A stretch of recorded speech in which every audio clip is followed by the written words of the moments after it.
Good day, everybody. Welcome to Roll Your Own HTML with Web Components.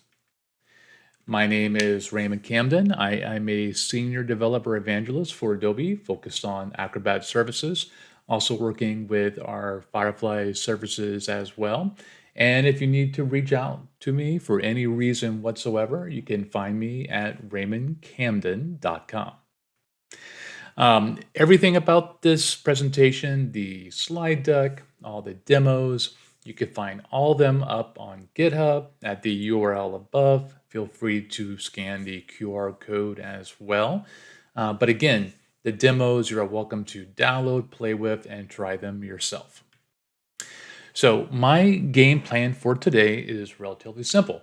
We're going to talk about the what of web components, the why, and spend most of our time talking about the how, looking at the code, running examples, and so forth.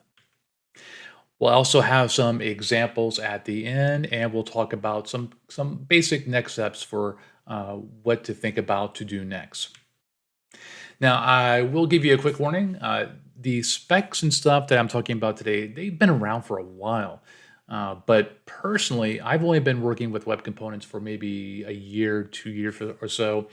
It also feels like as a community, web folks have been talking a lot about components over the last year or so.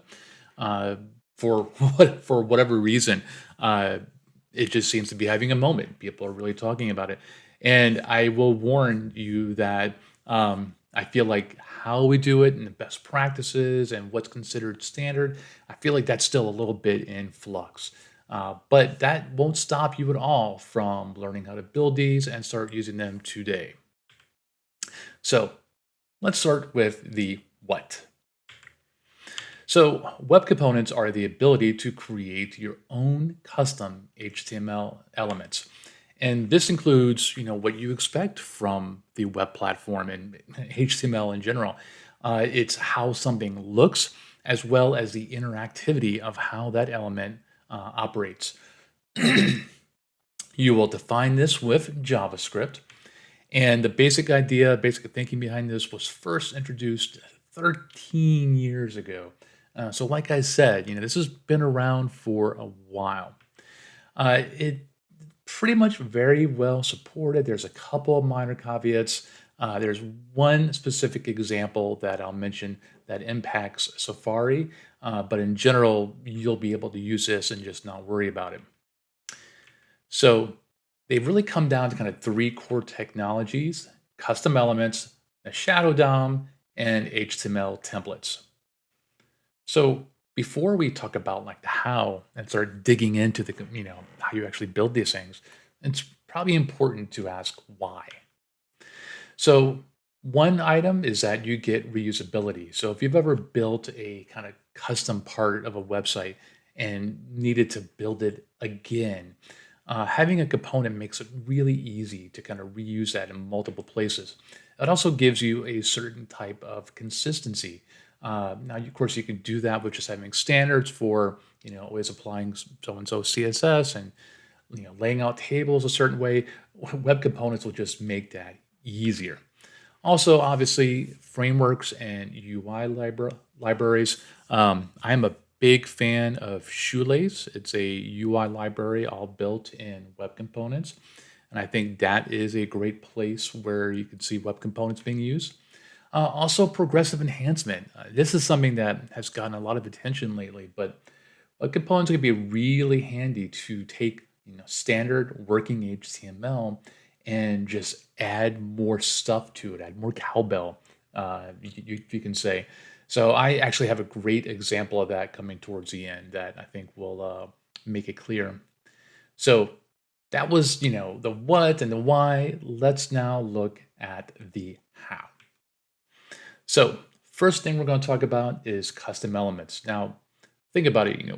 What happens in your browser and the web in general when an element isn't recognized? Let's dig into it. So I'm going to open up a web page, and I have a nice little warning to myself to open up DevTools. And let's make this a little bit bigger. There we go. And you can see it in the elements I have here. I have something that is called foo. That is not a valid HTML element. But when you're looking at the web page, you can't tell. And this has been something that the web has done for 20 plus years now, is try to do its best to show something, to render to the page as best as possible, such that even when things break, you can still read the content. Now, if we actually want to look at this document.query selector foo, and we'll look at the constructor for that, and you see it's an HTML unknown element. Really, it kind of boils down to a div tag, because you could see it added, an implied line break there. Yeah, it acted like a div. So how do we fix that? How do we support the foo tag? And this is where Custom Elements API comes in and helps us.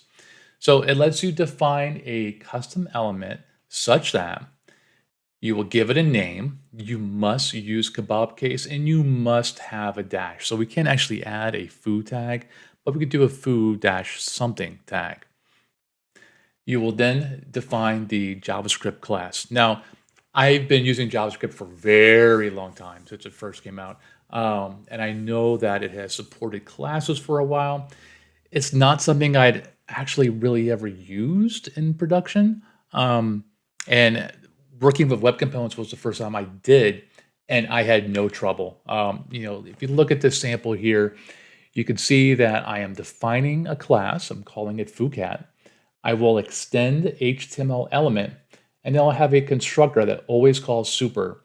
And then in there, I'm going to do whatever makes sense. Last thing I'm doing is using the custom elements API. I'm defining what my custom element is. And again, that's the name, kebab case with a dash, and pointing it back to the class that I just created. And that's pretty much it. I mentioned that web components are very well supported with minor exceptions. In the spec, there was this idea that you could create a web component based on another component. So HTML element is like kind of your base core DOM thing. The spec did support this idea of, hey, I want to take a list item tag and I want to modify it. I want to take a input field and modify it. Spec supports that. Safari does not. Now, that does not mean that you can't make list item type web components or, make things that look like tables. You just can't extend the core HTML tag for those things. You could pretty much only start from scratch, which is going to be okay. So when you're inside your constructor, you will render out something, based on what your particular element is doing. In this case, this refers to the DOM for the web component. I'm just going to say my inner HTML is that. You will see some examples where, especially on the Mozilla Developer Network, where instead of just straight out writing the inner HTML or inner text, they create a P element. They set the text on the P element. Then they append that to the DOM. You can do that, but I think when you look at that one line on line 5, that is super, super simple. So let's look at an example of this. We'll open that up, and you can't see much, so we'll open up DevTools, and you can see I have foocat. I have a couple of foocats.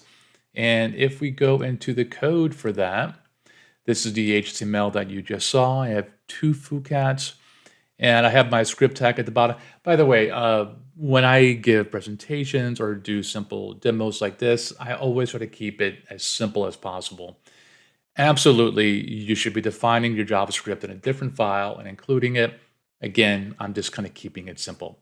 But this is the same code that you saw on the slide. I have defined my class. I've defined what it does, and I've said custom elements.define, and that is where the meow meow is being rendered. Let's go back in there and look at it, and you can see, and that there are my custom elements right there. So far, so good. Nice and easy, lemon squeezy. Now, you probably want to have your elements or your web components do something different based on how they're used. and that's where attributes come in. Same as regular HTML elements. You can have any attributes that make sense. Your code, though, has to actually look at that and then do whatever, okay? So how you will do that, and this is the same code that you would use if you were working with the DOM anyway. But in this case, I'm saying if this particular component has an attribute name, I want to set a variable equal to the value of that using get attribute. I went ahead and defined a default there. That behavior is completely arbitrary. You may say, hey, if you don't pass a name, I render nothing. You can do anything you want. But in this case, I just said default value, look for the attribute, and then output that out. And if we look at this, I have two foo cats. And if we look in the elements here, you can see foo cat with no attribute and one with an attribute of name equals Zelda. And we'll look at the code real quick, but it's pretty much exactly what I just showed on screen. That simple. All right, to show you kind of more of a real world example, I have a simple image placeholder web component called placePixum. It's using the pixum.photos placeholder service. And all it's going to do is basically spit out an image source based on a height and width that I pass in, defaulting to 250. And if we look at an example of this, let me give it a bit more room. I could see two images. First one, I did not specify anything. The second one, I did. And again, I'll show you the code, but it is going to be exactly what you saw. And once again, that logic of 250 as a default, totally arbitrary. You'll also notice that I'm getting the values for height and width, and I'm not doing any validation. I absolutely could. Like if you passed a non-numeric value or a value less 0 or less, I could switch back to 250. If you pass a value over 1,000, I could do something there as well. How much logic you put in there is completely up to you.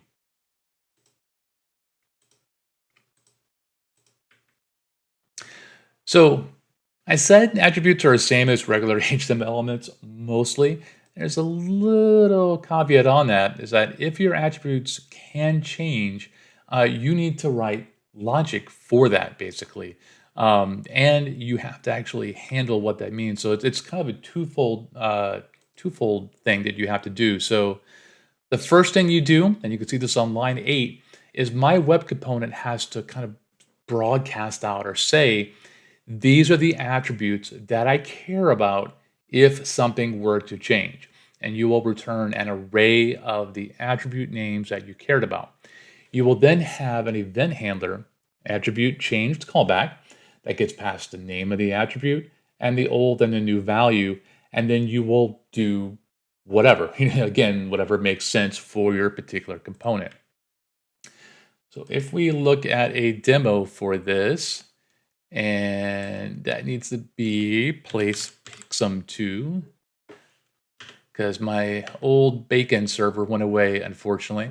You can see two more examples in here. And I am going to use the console, and we're going to say document.querySelector placePixum. Let's just see which one we got. We got the first one. And we are going to change set attribute width to 700, something nice and big. And it's going to change. You see we have a new image there. But the reason that worked is because I wrote the code in there to make that work. And if we look at that, you can see here I'm saying I care about width and height. And I may have more attributes in there where I don't care if they change. In this case, I do care about width and height. And all I do is listen for that. I update my width and height based on the new value. And I changed my logic to display to a couple more functions. You see I have a render here, which calls get URL, which looks at the height and width. My constructor made use of this.render as well. But now, I can tweak width and height, and every time I do, it's going to rerun render, which will get a new URL, which will update what you see on the front end. All right, so some more events. Connected callback, we're going to see an example of that in a moment. Disconnected, and I should say, all right, first, connected callback is run when the web component's actually added to the DOM. Disconnected callback is the same as when it's taken out. Why you may need that? You could build a web component that does something on an interval, like maybe every 60 seconds, it calls an API and updates what it's rendering. If you have that interval running, you may want to know when that DOM element is taken out, if it's killed by whatever process. The disconnected callback gives you a chance to say, hey, I'm being killed, I'm being taken out of the DOM. Let me clean up that interval. Adopted callback is a bit weird. It's essentially when a web component will move into a new document. I haven't seen an example of that. I believe it could be a case of moving something from an iframe to a parent document. It seems really esoteric in terms of how it could be used, but it's there. And we have attribute change callback, which you've already seen an example of. But I really want to focus on the connected callback. So you've seen a couple examples of me, doing this foocat custom element with or without a name attribute, and it worked just like a built-in HTML tag. But what if instead of doing it that way, I had done it later? I'd done it via JavaScript.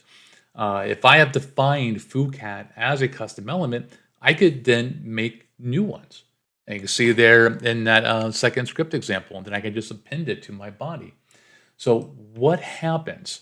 Well, let's first run an example where you could probably guess something bad is going to happen. We will do ccfix.html. And before I click that button, let's look at the code. Go into ccfix. All right, so I still have foocat. My button is running a function called addCat. And it's going to do what I showed on the slide. It is going to create a new element for foocat and append it into the document. Make sure I got my console open. Again, you could probably guess there's going to be an error. The result must not have children. And what is essentially happening is that when this was added and I tried to read the attribute, it wasn't in the DOM yet, so it didn't have any attributes, and it essentially broke. I could not use the constructor. The fix is really, really simple. Instead of using my constructor now to look at my attributes and render out, I'm now actually running this when I get put into the DOM itself. So that logic later on line 37, where I create the new instance, the constructor is doing nothing but running super. And then when I actually add it into the DOM, that is when my connected callback will run and actually do the work. So if we run this just to make sure I'm not making stuff up, we will see that this runs just fine. So my kind of takeaway from this is that I will do most of my work in connected callback.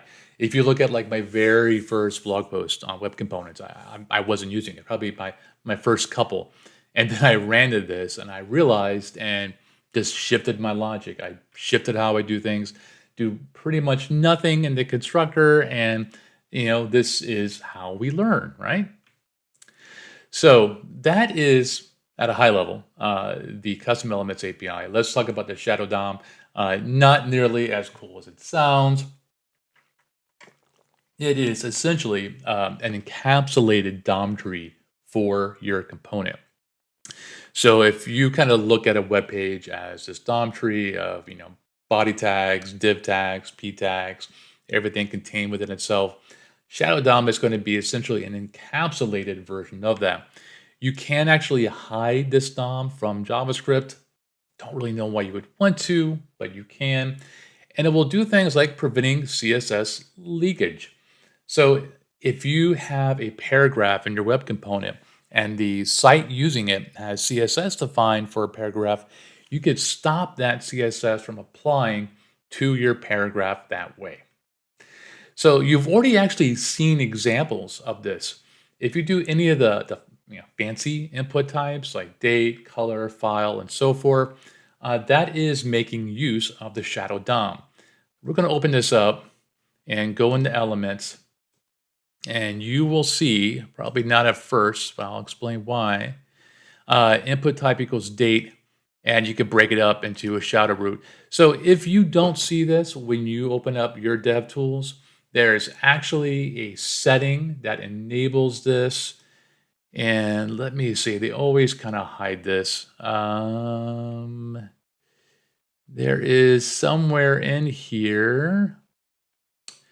There we go. Show user agent DOM. So in Chrome and in Edge, this is a setting that you turn on. It's off by default, but when you enable it, it does allow you to look at the shadow DOM of built-in things like input type equals date. And you can actually go in here and see how they built that. You can see all the little parts, the little components, etc. If you want to, you can dig really deep into that. But all three of these input types have multiple parts in there, even though they are just input type equals file. So the way that you use this in your web component is you will work with the shadow root property and not just the disco. So instead of like this.inner.html, instead I'll do this.shadowroot. I have to attach it first, and that's on line 9. That mode equals open means external JavaScript could dig into that and look at it. Again, I don't know why you would want to not have it that way, but you can. And let's look at an example. Let me get to the code first. All right, so again, FooCat, this is the shadow version. Looks very similar to before. Attach my shadow root, set the inner HTML. I will say I see a lot of examples that create a object when they run this.attach shadow. That does return the shadow root, but you don't need to keep a variable for that because this scope has a shadow root property. So this, not really a waste per se. It's just not necessary. You can just attach the shadow and then work with shadow root. Let me go back to our browser here, and if we get into here, we could see we have a shadow root, a very simple DOM tree of just one paragraph. So why would you bother with that? Like I mentioned a few minutes ago, any CSS defined the parent is not going to impact the component. The component can more easily define its own CSS without breaking other parts of the web page. And if we look at an example of this, shadow 2, and let's get into the HTML. Now I have made my FooCat a little bit more complex, where I've defined a style for the p tag with a nice little rainbow rule, etc.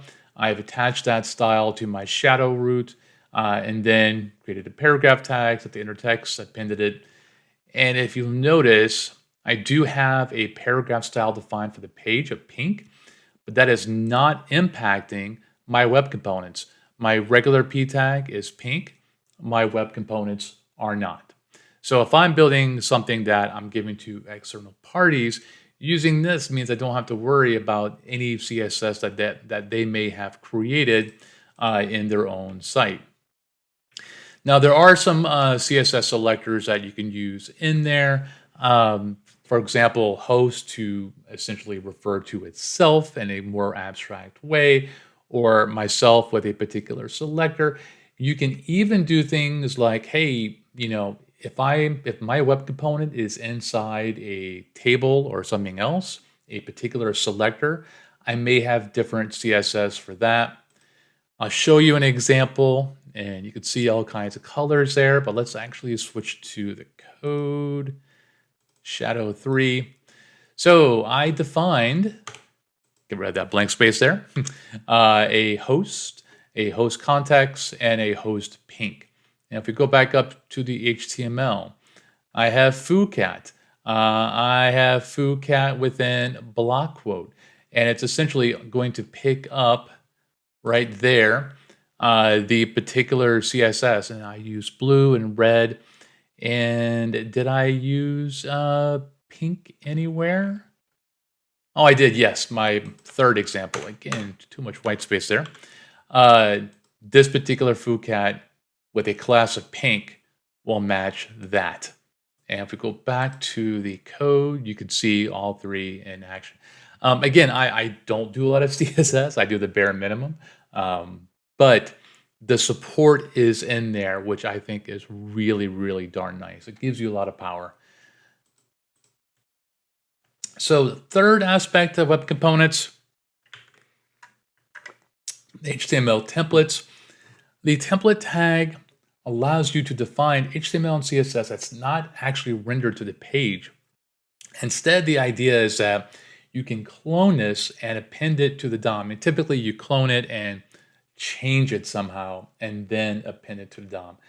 I don't like it. And this is absolutely my own soapbox, my own personal feelings on this, and I reserve the right to deny that I ever said this, but let me show you why in a demo.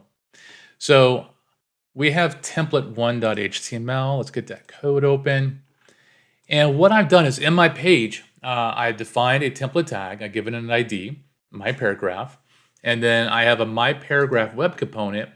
And what it does is it looks for that template, it grabs the content, and then it clones it and drops it in. So one nice aspect is that if I wanted to write a lot of HTML, it is nicer to type in here, to type in an HTML space versus setting a lot of HTML in JavaScript. However, what this means is that if I want to distribute my paragraph web component, I can't just do a script tag. I have to tell you, you need to drop this code into your page, into every single page that's using it. Again, my personal soapbox, I don't like that approach. I don't think it makes sense for web components. Absolutely could be wrong. I will say I don't really see people using this very often, but keep that in mind if you want to make use of it. I typically don't do that, but there are some interesting workarounds where what if you do want to define how your web component works in HTML? That way, I would say the better way of doing it is with slots. Slots are a way for any particular calling document. When I say calling document, I mean the document that is making use of your web component. A slot is a way for that document to send information to the web component. This could be a default slot or a name slot, and it uses the slot HTML element and slot name equals something for a named one. This requires a shadow DOM. I feel like none of this makes sense, so let's look at an example. We're going to look at profiles 1 through 3. So let's open this up. This is profile 1. Let me show you the code for this. So I built a web component, and the idea is to build like a card for me, like a simple UI element that shows my name, etc. And it supports name, email, and bio. And you could see in my HTML, that bio was a very, very long string. And if I want to do any quotes on the inside, I can't. I have to escape it or use single quotes. So it works. You can see here, I rendered out. It works, but we can do this better. And let's look at this example here.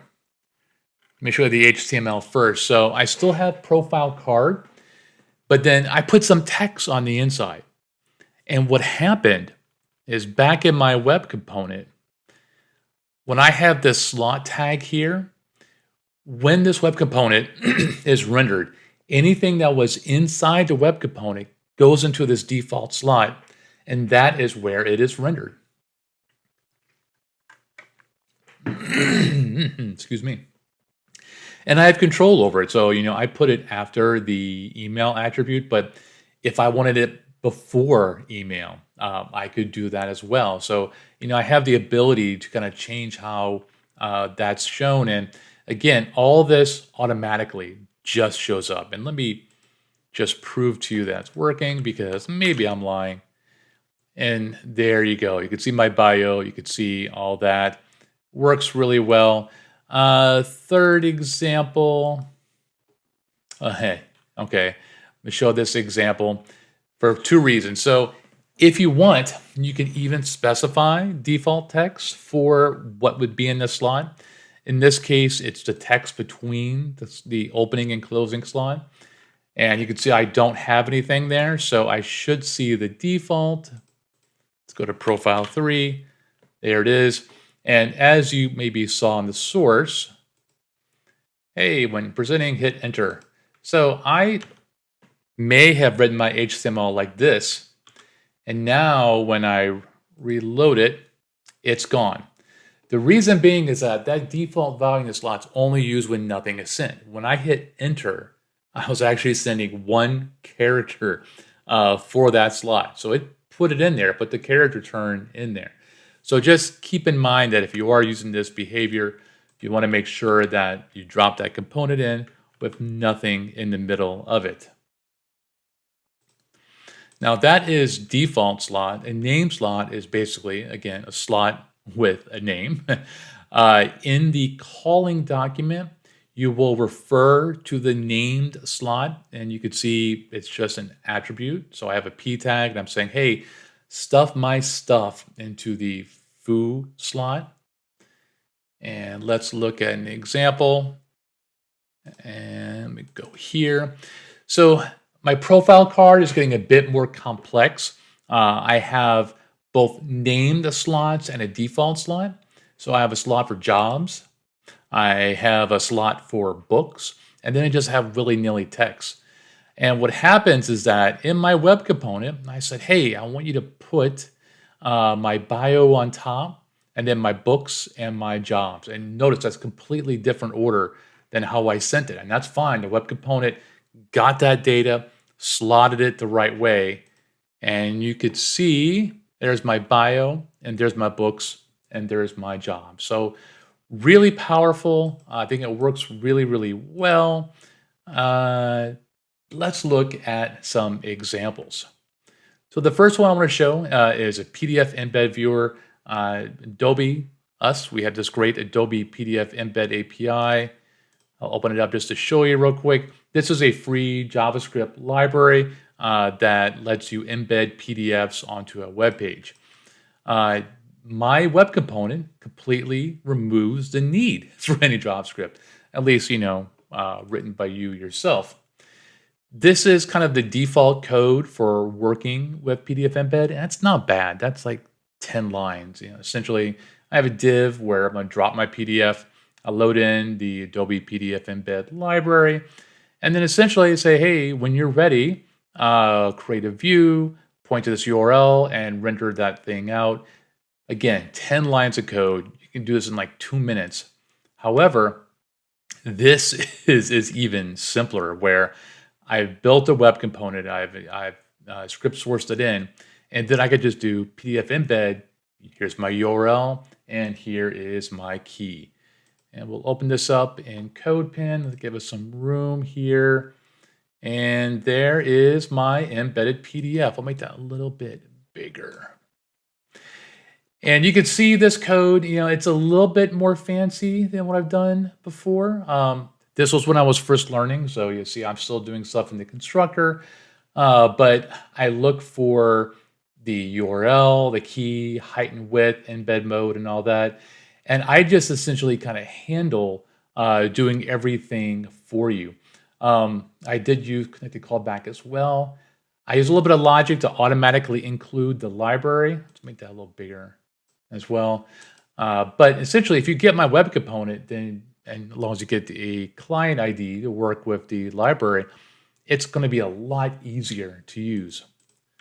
The other one I built, a little placeholder. It lets you create placeholder images without using an external service one. You saw earlier, I had a demo for Place Bacon. Unfortunately, that has bit the dust. But you can also do placeholders entirely in SVG, which is not an image, but it is image, and you know what I mean. So what that allows me to do is say, hey, placeholder, height and width, or here's a color, here's some text, and that code pin.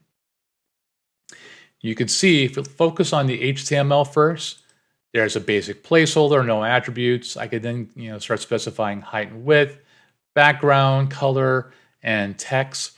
And the only thing I'm doing is essentially changing the SVG that I'm outputting. And I won't go over every line of this, but you'll have a link to the code pin and you could play with it yourself. I like that example. This is my favorite example, though, for a couple of reasons. So you take a regular table, wrap it in a web component, and you get instant sorting.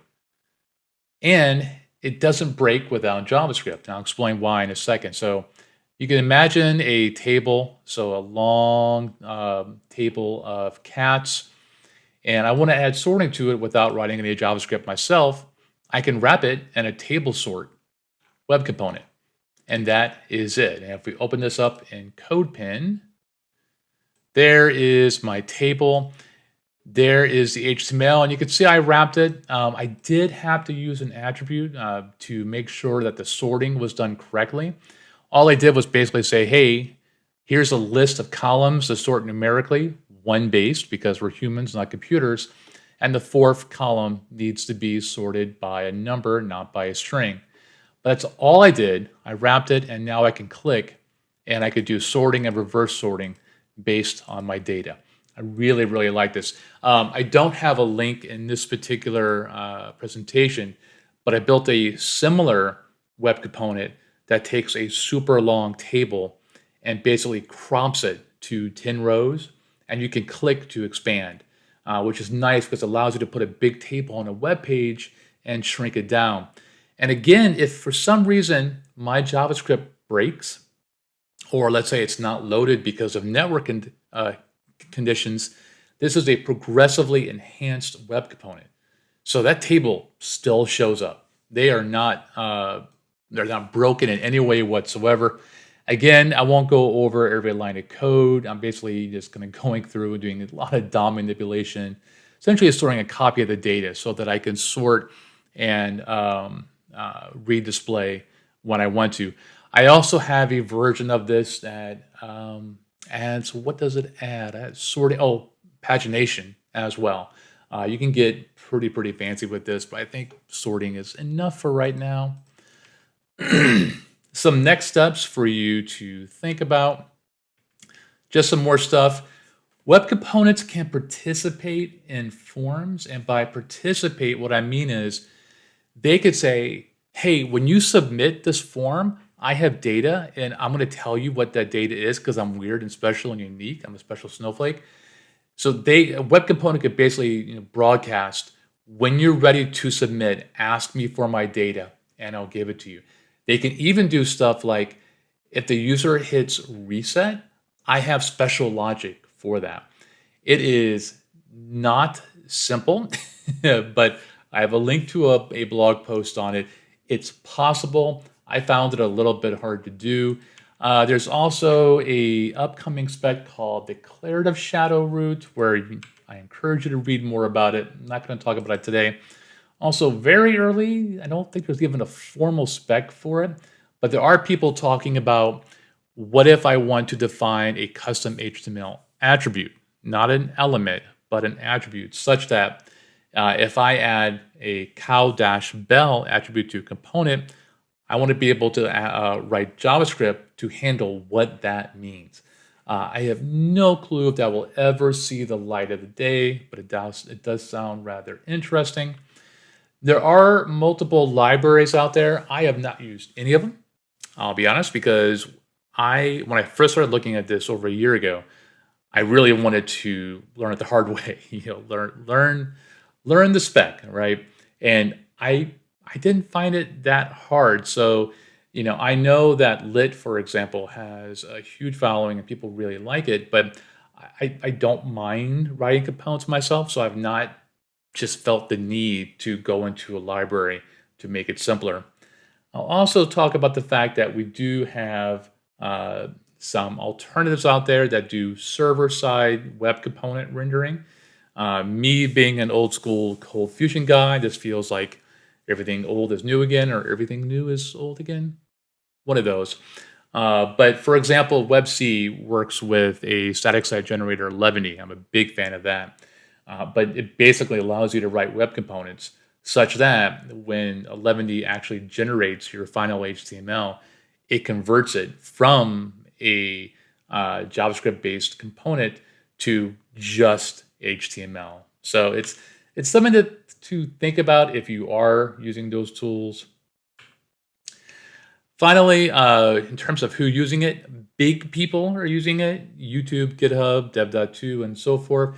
There is a cool browser extension called Custom Element Locator.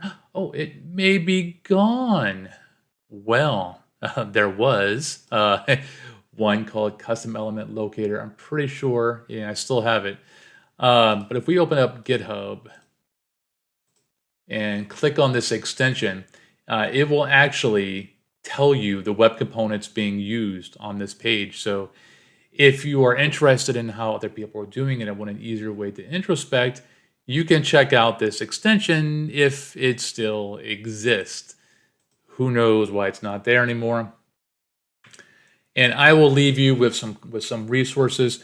MDN typically is 100% my go-to thing for anything web related. I found their docs on this just to be a bit hard to wrangle my head around. It's open source. I should send in a PR to make it better, but for whatever reason, I found their docs just hard to follow, and I'm going to put that all on me. There's also some websites, webcomponents.org, Open Web Components. Also, Ben Farrell, fellow Adobean, did write a great book, Web Components in Action. It is 4 or 5 years old, and I found maybe one or two things in it when I was looking at it that weren't good now. But outside of that, I think I would still recommend it. So I hope that these resources help you. I hope this has been useful, and enjoy building your own custom web components.